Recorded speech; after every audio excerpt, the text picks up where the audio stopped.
Very good morning class. बेटा आज हम डिस्कस करेंगे कि किसी ऑब्जेक्ट की अगर डेंसिटी कम हो, ज़्यादा हो या इक्वल हो to that of the liquids, यानी जिस लिक्विड में ऑब्जेक्ट को आपने प्लेस किया हुआ है उस लिक्विड की जो डेंसिटी है, अगर ऑब्जेक्ट की डेंसिटी से कम है, ज़्यादा है या फिर ग्रेटर देन है, तो ऑब्जेक्ट फ्लोट करेगा या फिर सिंक कर जाएगा, या फिर जो भी कंडीशंस वहाँ पर रेश हो सकती है, इसके बारे में हम डिस्कस करेंगे। तो प्रिंसिपल ऑफ फ्लोटेशन के कैटेगरीज में ये भी चीज़ें आती हैं कि ऑब्जेक्ट की डेंसिटी पर भी डिपेंडेंस होती है सिंक या फ्लोट्स करने की। ठीक है, तो एक आर्किमिडीज प्रिंसिपल था, यहाँ पर भी ये चीज़ें डिस्कस होंगी। तो ज़रा देखिएगा कि टॉपिक भी आपका वही है, the density of a floating objects, यानी जो ऑब्जेक्ट की डेंसिटी क्या होगी वो कंपेरिजन, यानी उसको हमें आपने देखना है comparison to the density of the liquids के बारे में। तो देखिए पहला पॉइंट आपसे ये कहा जा रहा है कि an object will float in the liquid if its density is less than that of the liquids, यानी कोई भी ऑब्जेक्ट जो है वो तब तक फ्लोट करेगा अगर उसकी जो डेंसिटी है वो लिक्विड की डेंसिटी से कम है। यानी ऑब्जेक्ट की जो डेंसिटी है, अगर ऑब्जेक्ट की डेंसिटी लिक्विड की डेंसिटी से कम है, इन दैट केसेस में ऑब्जेक्ट आपका फ्लोट करेगा। और सिर्फ फ्लोट भी नहीं करेगा बल्कि कुछ इस तरीके से कंडीशंस आपको वहां पर शो होंगी। यहाँ पर देखिए फिगर में अगर आप देखें तो ये वाटर सरफेस है मेरी, यहाँ तक ये है वाटर सरफेस, और ये मैंने एक कार्क बना दिया हुआ है, मतलब आप कह सकते हैं ऊड, कह सकते हैं ऊड का एक टुकड़ा है, छोटा है लकड़ी का टुकड़ा, या फिर आप कार्क कहें तो ज़्यादा बेटर होगा। तो यहाँ से आप ये समझिए कि ये जो कार्क होगा, अगर पहली कंडीशन आपकी फुलफिल हो रही है, first of all the condition अगर फुलफिल हो रही है, तो यहाँ पर जो ऊड होगा या फिर कार्क होगा, ये आपका फ्लोट्स करेगा वाटर सरफेस पर, कुछ इस तरीके से करेगा कि इसका आधा पोर्शन पानी के अंदर होगा और आधा वाला पोर्शन आधी पानी के बाहर होगा। तो याद रखिएगा, अगर ऑब्जेक्ट की डेंसिटी लिक्विड की डेंसिटी से कम है तो ऑब्जेक्ट तो फ्लोट करेगा, लेकिन कंडीशन ये होगी कि यहाँ पर इसका हाफ पोर्शन ये एयर में होगा और आधा हाफ पोर्शन वाटर के अंदर होगा। ठीक है, तो एयर के ऊपर होगा हाफ पोर्शन और आधा हाफ पोर्शन इस ऑब्जेक्ट का वाटर के अंदर सबमर्ज्ड होगा, डिप्ड होगा। ठीक है, ऐसे ही अगर आप देखेंगे किसी और जितने भी ऑब्जेक्ट है, अगर इस तरीके से ऐसी कंडीशंस होगी तो यहाँ पर ये चीज़ें आपकी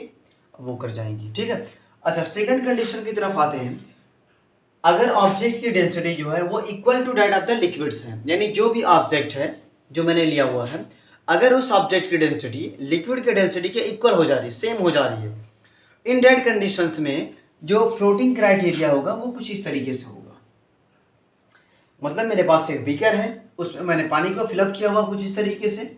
तो ऑब्जेक्ट फ्लोट करेगा। याद रखिएगा पहली चीज़ है कि अगर डेंसिटी ऑब्जेक्ट की और लिक्विड की सेम होती है, इन दैट कंडीशंस में ऑब्जेक्ट तो फ्लोट करेगा, लेकिन फ्लोट इस तरीके से नहीं करेगा कि उसका आधा पोर्शन आपको ऊपर सरफेस के ऊपर दिखाई दे और आधा पानी के अंदर छिपा हुआ हो।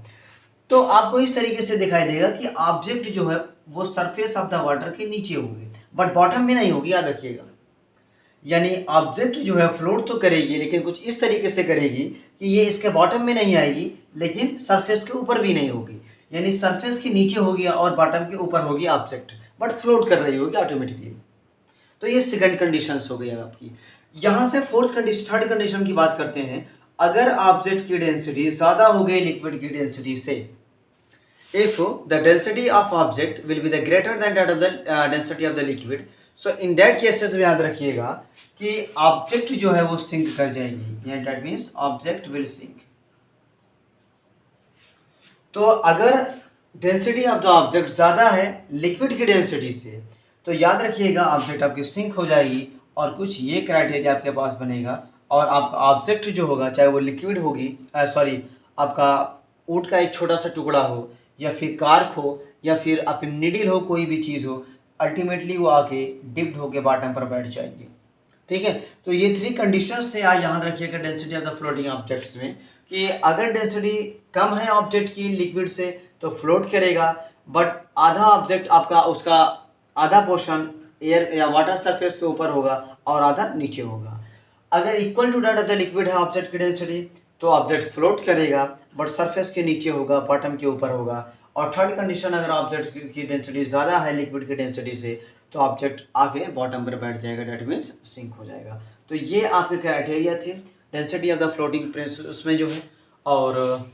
आगे मैं इसके नेक्स्ट वीडियो में जब नेक्स्ट वीक में हम डिस्कस करेंगे वीडियो रिकॉर्डेड के थ्रू, तो यहाँ पर आपको बताएंगे कि सिंक का जो मेथड है, डेट मीन्स जो शिप्स का मेथड है कि how the ships takes place, यानी वो ऊपर तैरता क्यों, फ्लोट्स क्यों करता है, उसकी डिज़ाइनिंग क्यों इस तरीके से। हालांकि बोर्ड को मैंने बताया हुआ है बट यहाँ पर टाइम है तो कोई प्रॉब्लम नहीं है, इसके बारे में भी देख लेंगे, शिप्स के बारे में भी। तो ठीक है बेटा, फिर नेक्स्ट वीडियो में मिलते हैं, तब तक के लिए thank you and have a nice day.